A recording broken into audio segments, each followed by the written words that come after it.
Estás escuchando La Tarde con Cristina, Cadena COPE. Hoy me gusta porque viene José Javier Esparza Guerrero y va a convertir su espacio de historia en un lugar muy políticamente incorrecto. Y ya saben que eso me causa particular placer. A ver, explica esto. ¿Qué tal? Está bien. Sí, hombre, es que la historia de España no puede contarse sin la historia de los santos, ¿no? O sea, tú estás afirmando que la historia de los santos tiene que algo que ver con la historia y con la realidad. Claro, exactamente. Y eso es justamente lo que resulta políticamente incorrecto hoy, ¿no? Porque los santos, no, una cosa. ¿Qué tienen que ver los santos con la realidad? Exactamente. Bueno, pues la realidad es que no puede entenderse lo que España fue sin contar la cantidad de gente eminentísima que decidió dejarlo todo para consagrar su vida a Dios. Y uno de esos nombres, hoy celebrábamos la onomástica de uno del que hablamos la temporada pasada, San Francisco Javier. Otro de esos nombres es el de San Francisco de Borja, Francisco de Borja, duque de Gandía, que fue un personaje muy importante en la política imperial, fue virrey de Cataluña, y a los 36 años lo dejó todo, se ordenó sacerdote e ingresó en la Compañía de Jesús. ¿Sabes por qué es interesante? Porque además de ser un gran santo y una persona muy importante, es un ejemplo perfecto de cómo era la mentalidad de la España del siglo XVI. Y así fue la vida de este hombre singular, es lo que vamos a contar.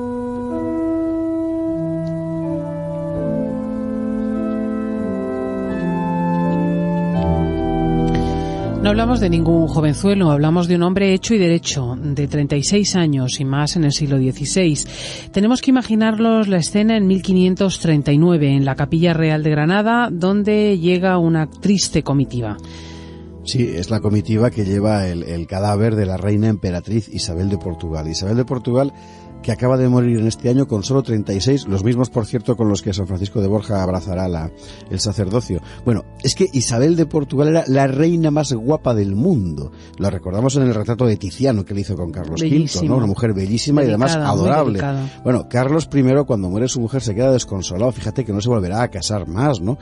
La comitiva fúnebre es una cosa tremenda que encabeza, preside, en fin, Felipe II, todavía no es rey, el príncipe Felipe, el hijo de Isabel, y el caballerizo de la emperatriz. El responsable de que la comitiva funcione es precisamente este Francisco de Borja, duque de Gandía. Antes de dar sepultura al cadáver, el de Borja tiene que cumplir un trámite penosísimo, muy amargo, que es el de abrir el féretro y comprobar que el cadáver es el de Isabel. Para dar fe de que el traslado se ha producido adecuadamente. Francisco abre el féretro y con horror ve el cuerpo de la emperatriz descompuesto.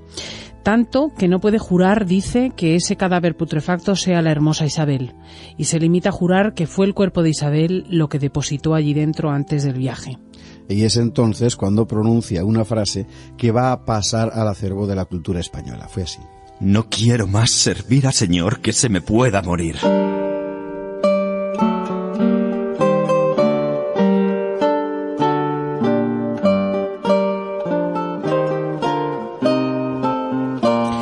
Dicen que fue allí, en Granada, ante el cadáver de la hermosa Isabel, cuando Francisco de Borja decide entregar la vida entera. Pero no fue algo inmediato. El duque de Gandía estaba casado, atención. Tenía 8 hijos, nada menos. Todavía tenía más que yo. No, el personaje, en fin, estaba ocupado, ¿no? Y además era un personaje muy principal en la corte, ¿no? Fíjate de dónde había salido este señor. Francisco de Borja y Trastámara. Era de Gandía, era valenciano, de la familia Borja, que son los Borgia, que se llaman en Italia, es la misma familia. Este Francisco, que había nacido en 1510, era bisnieto de Alejandro VI, del papa que dio el título de católicos a los reyes católicos, Isabel y Fernando, y era también bisnieto de Fernando el Católico. En fin, era un personaje linajudo, ¿no? Desde muy niño se le había enviado a la corte de Carlos I, del emperador, y con él o en su nombre pues va a realizar misiones muy delicadas, va a estar en Tordesillas con Juana la Loca, va a acompañar al emperador en diferentes campañas.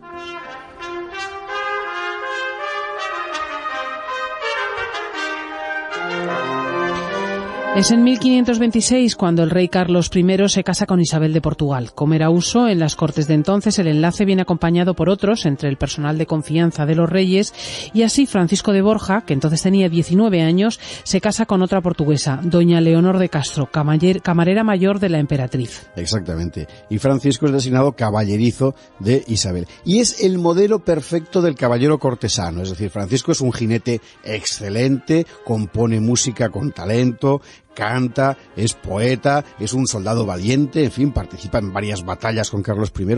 Fíjate que en una de esas batallas, en la de Fréjus contra los franceses, es él, Francisco de Borja, quien recoge el cuerpo del gran poeta y gran soldado Garcilaso de la Vega, que muere allí en esa batalla, ¿no? Luego marcha después Francisco de Borja con el emperador a la campaña de Túnez, y es aquí, cuando están en Túnez, cuando el emperador le dice que vuelva a Toledo, porque es donde reciben la noticia de que la emperatriz se está muriendo, y el emperador no puede ir con ella. Es Francisco de Borja quien va. Isabel, como hemos visto, morirá. Y Francisco de Borja siempre había sentido una gran atracción por la vida religiosa, y con aquel golpe, la muerte de Isabel, ve cómo aquello se decide definitivamente. Pero aún iba a tener que ejercer cargos políticos de relieve, y es una cosa muy importante. Fíjate, el más importante de todos fue el de virrey de Cataluña. ¿Qué te era virrey de Cataluña? Bueno, es que en aquel momento Cataluña era un carajal extraordinario, es decir, estaba todo lleno de bandoleros. Había ocurrido una cosa muy singular, y es que los señores feudales, los barones, habían fomentado el nacimiento de bandas de asaltantes que controlaban los caminos, las tierras y tal. Estos bandoleros permitían a los barones escapar un poco al control real, no al control de la policía de la época, digamos, ¿no? Bueno, y a Francisco de Borja le encomiendan nada menos que meterse allí dentro y deshacer aquellas bandas, ¿no? Bueno, es muy interesante porque Francisco de Borja solucionó el asunto con una mezcla muy particular de mano dura y de tacto, ¿no? Tacto sí, porque en una circunstancia así, donde hay tantas familias viviendo del delito, es muy fácil la tentación de entrar a saco, ¿verdad? Y bueno, y que terminen pagando justos por pecadores. Es muy interesante porque Francisco de Borja se lo explicaba así al emperador.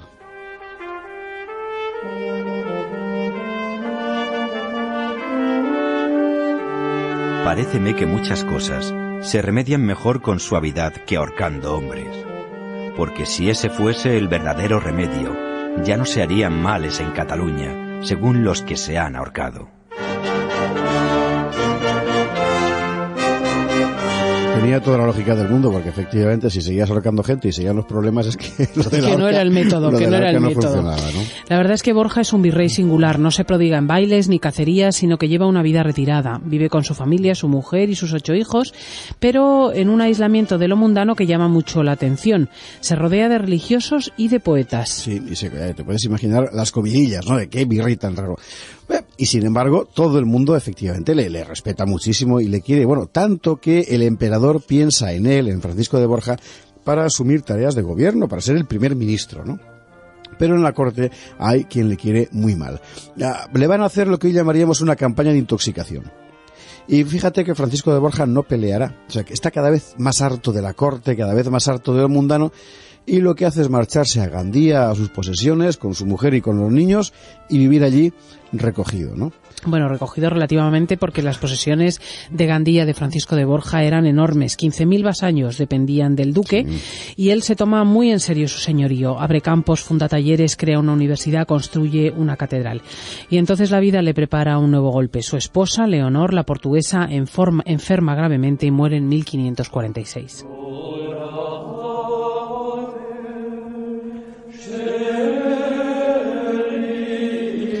Y es ya esta nueva muerte la que mueve a Francisco de Borja a dar el paso definitivo. Efectivamente, porque ya, en fin, es lo que le faltaba, ¿no? Fíjate que siendo tan linajudo como era, le ofrecen ser cardenal y él dice que no quiere ser cardenal. Lo que hace es escribir a San Ignacio de Loyola y le pide que le acepte en la compañía de Jesús. San Ignacio le dice que bueno, que le admitirá, pero que tiene 8 hijos, que tiene que dejarlos colocados, ocuparse de su educación, que él aproveche ese tiempo para estudiar teología y después podrá entrar en la compañía de Jesús. Y así fue. O sea, 5 años después, cuando consigue ya pues, dejar a los críos en buena posición, ya críos ya talluditos, ¿verdad? Él ha estudiado teología e ingresa, es ordenado sacerdote e ingresa en la compañía de Jesús. Y fue la noticia bomba del año en España. No se hablaba de otra cosa. Cuando ofició la primera misa, hubo tal muchedumbre que fue preciso salir de la iglesia y oficiar la misa en una plaza al aire libre porque no cabía la gente. En fin.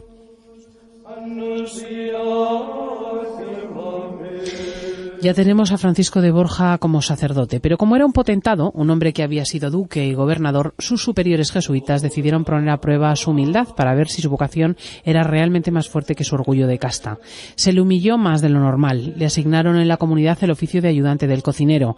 Su trabajo consistía en acarrear agua y leña, encender la estufa, berrar la cocina. Cuando se le partía algún plato o cometía algún error en el servicio, tenía que pedir perdón de rodillas delante de todos. Te puedes imaginar. Bueno, y él superó la prueba. Dominó su orgullo. Es verdad que efectivamente su vocación era más fuerte que su casta. Es interesante. El duque de Gandía había desaparecido. Era solo Francisco de Borja, ya un sacerdote que estaba absolutamente convencido de que Dios le había llamado. Y él se lo escribía así al propio San Ignacio. Mira.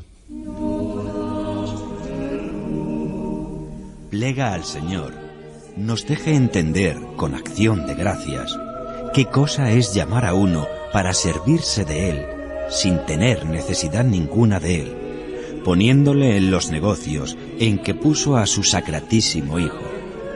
Por cierto tengo que si esto se tuviese en lo que vale, los reyes dejarían sus oficios por ser siervos de los siervos de Dios.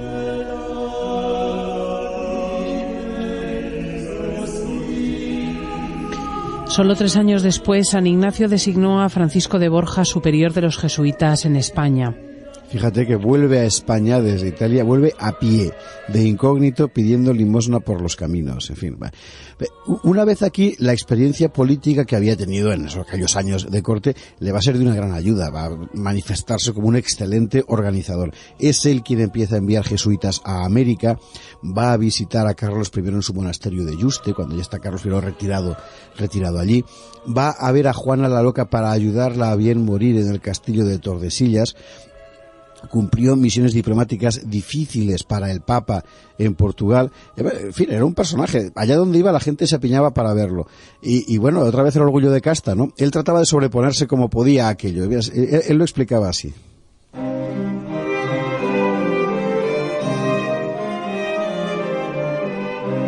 Me miran como a una bestia curiosa. Tienen razón. Si Dios no me hubiera encadenado con las ligaduras de la religión, sería una bestia feroz. Esta frase se entiende mejor si reparamos en que los Borgia por constitución eran todos como de 1,80 y 120 kilos. Toda la familia era así, realmente era gente muy grandota, ¿no? Ciertamente era una opción nada fácil, no solamente por el sacerdocio, sino porque no eran tiempos tranquilos para la compañía de Jesús.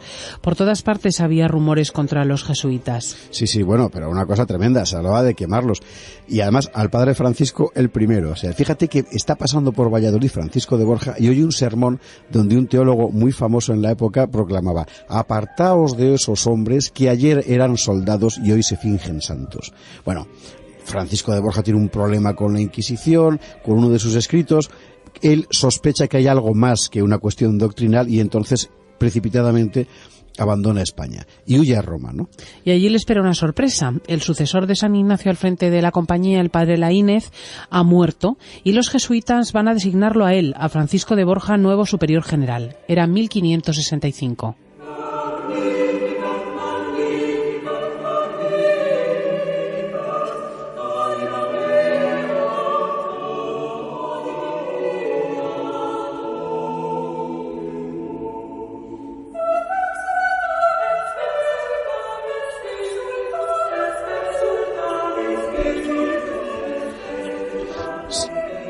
Durante 7 años va a ejercer Francisco de Borja el cometido de superior general de los jesuitas.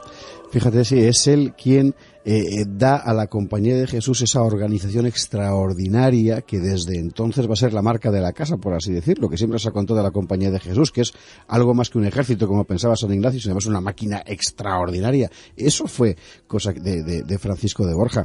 Reformó muchas reglas internas muy importantes, todos los trabajos que venían desarrollando los impulsó muy decisivamente. Por ejemplo, los colegios. En 1556 los jesuitas tenían 50 colegios. Cuando muere Francisco de Borja se ha más que triplicado la cifra. Hay 160 colegios de jesuitas, ¿no? Las misiones fuera en América, lo mismo. llegan jesuitas a Florida, a México, a Perú, en Brasil, donde ya estaban, se multiplican por 2. Realmente fue un trabajo extraordinario. Ahora, la salud de Borja se hizo migas. Tenía gota, trastornos gástricos permanentes, veía ya en su cuerpo los efectos de la penitencia. Que además era muy salvaje. Fíjate que en su palacio de Gandía se conservan, por ejemplo, las manchas de la sangre del flagelo. Eso es una cosa que visto con los ojos de hoy a la gente le resulta incomprensible, ¿no? Porque la gente se hace agujeros en la nariz o en las orejas y tal, pero eso del flagelo no lo entiende muy bien. Bueno, pues es que en aquella época era por otro motivo, ¿verdad? Era otra relación también con el cuerpo, con el sufrimiento, con la muerte, todos mucho más presentes, eran hombres más duros. Pues pero en cualquier caso también eran ardientes de Dios, ¿no? Enfermo sin remedio, Francisco de Borja tiene todavía que cumplir una última y trascendental misión. Nada menos, ser el enlace entre el Papa y Felipe II para la coalición, para la Liga Santa, que en 1571 va a enfrentarse a los turcos en Lepanto. Un momento capital de la historia de España, de la historia de Europa y de la historia de la cristiandad, que Francisco de Borja le va a ser dado protagonizar no solo como superior general de los jesuitas, sino como enviado del Papa, nada menos, ¿no? Francisco de Borja y Trastámara, el extraordinario jesuita, el hombre de corte, el príncipe, muere el 30 de septiembre de 1572. 1572, sí, con 62 años, fíjate, nos parecería joven hoy, desde luego, pero una vida llenísima en todo, en la corte, en la política, también en el amor y en la familia y en la guerra y, por supuesto, en la fe, ¿no? Un siglo después, apenas un siglo después, en 1671, subirá a los altares. Y así fue San Francisco de Borja, cuya memoria han cosechado y conservado muchos españoles que lo han imitado. Aquel que dijo, ante el cadáver de la hermosísima emperatriz Isabel: no más servirá, Señor, que se me pueda morir. Y que obra en consecuencia.